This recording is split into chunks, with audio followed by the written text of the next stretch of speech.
Čaute ľudia, tu je Samko, dneska by som vás veľmi rád privítať pri takom tutoriáli. Dneska je to tutoriál, ako si stiahnuť Eurotrack Simulator. Takže otvoríme si váš internetový prehliadač, čiže Google. A sem si dáme ABC Game. Takto.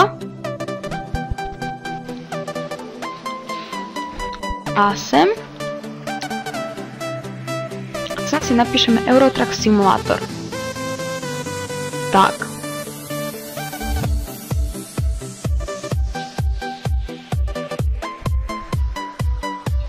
Takže, tu máme Eurotrack Simulator, počkaj, dvojku. Tak. Eurotrack Simulator dvojku. A tu si klikneme na túto ikonu Download. Tak. A stiahneme si hneď toto prvé. Tu dáte Download a bude sa nám to stiahovať. Potom počkajte. Áno, tunak. Potom sa vám tam objaví totok. To si rozkliknite. Tunak máte Setup.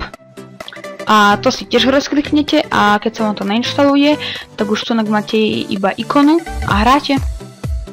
To je vážne všetko. Tú ikonu potom rozkliknete a hráte.